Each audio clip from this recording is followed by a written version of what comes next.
Hello friends, welcome to நிவிஸ் menu card. இந்த வீடியோவில் ரொம்ப ஹெல்த்தியான அவரைக்காய் பொரியல் எப்படி செய்கிறதுன்னு பார்க்கலாம்.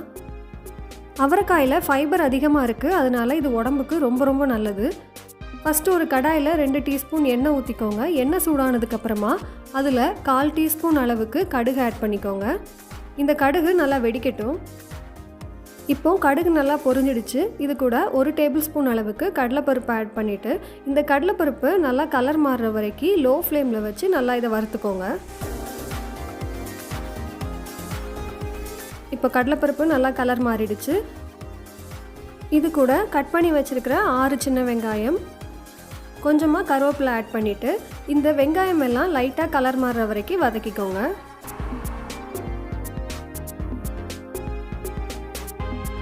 வெங்காயம் எல்லாம் நல்லா வதங்கிடுச்சு. இப்போ இது கூட ஒரு 20 அவரைக்காயை நல்லா கழுவி இந்த மாதிரி கட் பண்ணி வச்சுருக்கேன், அதை இதில் ஆட் பண்ணிக்கலாம். அடுத்து இந்த கூட்டுக்கு தேவையான அளவு உப்பு, 1/4 டீஸ்பூன் அளவுக்கு மஞ்சள் பொடி சேர்த்துட்டு இந்த அவரைக்காயை இந்த எண்ணெயில் ஒரு நிமிஷத்துக்கு மட்டும் வதக்கிக்கோங்க.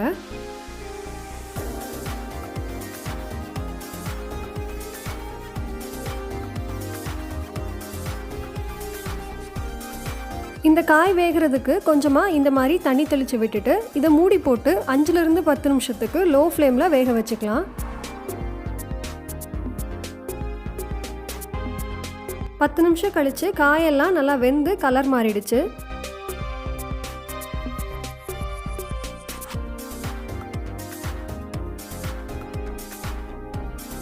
இந்த அவரைக்காய் பொரியலில் கொஞ்சமாக புளிப்பு இருந்தால் நல்லாயிருக்கும், அதனால பாதி தக்காளி ஆட் பண்ணிக்கோங்க. அதுக்கப்புறம் காரத்துக்கு 1/2 டீஸ்பூன் தனி மிளகாய் தூள் சேர்த்துக்கோங்க.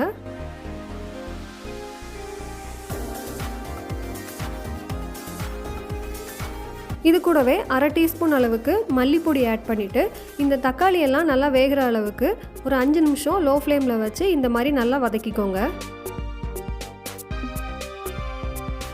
இப்போ தக்காளி எல்லாம் நல்லா வெந்து இந்த மசாலா வாசனை எல்லாம் போயிடுச்சு. கடைசியாக அடுப்பை ஆஃப் பண்ணிவிட்டு இது கூட 2 டேபிள் ஸ்பூன் அளவுக்கு துருவின தேங்காய் ஆட் பண்ணிக்கோங்க. இந்த துருவின தேங்காய் வந்து நம்ம அடுப்பை ஆஃப் பண்ணதுக்கப்புறம் தான் ஆட் பண்ணோம். இப்போ தேங்காய் ஆட் பண்ணிவிட்டு நல்லா இந்த மாதிரி மிக்ஸ் பண்ணிவிட்டு சர்வ் பண்ணலாம். அவ்வளோதான், நல்ல ஹெல்த்தியான அவரைக்காய் பொரியல் ரெடி ஆகிடுச்சு. இது சாம்பார் சாதம், ரசம் சாதம், தயிர் சாதம் இது எல்லாத்தோடையும் ரொம்ப நல்லாயிருக்கும். இதில் ஃபைபர் அதிகமாக இருக்கிறதுனால நம்ம அடிக்கடி சாப்பிட்றது ரொம்ப நல்லது. இதோட சத்துக்கள் எல்லாம் டிஸ்கிரிப்ஷன் பாக்ஸில் கொடுத்துருக்கேன், பார்த்துக்கோங்க. இந்த ரெசிபியை நீங்களும் மறக்காமல் ட்ரை பண்ணி பார்த்துட்டு உங்களுக்கு பிடிச்சிருக்கா இல்லையான்னு கமெண்ட் செக்ஷனில் சொல்லுங்கள். இந்த வீடியோ உங்களுக்கு பிடிச்சிருந்தா லைக் பண்ணுங்கள், ஷேர் பண்ணுங்கள். இன்னும் நிறையா ரெசிபிஸ் பார்க்க நிவிஸ் மெனு கார்ட் சேனலை சப்ஸ்கிரைப் பண்ணிக்கோங்க. பக்கத்தில் இருக்க பெல் ஐக்கானையும் கிளிக் பண்ணிக்கோங்க. தேங்க்யூ.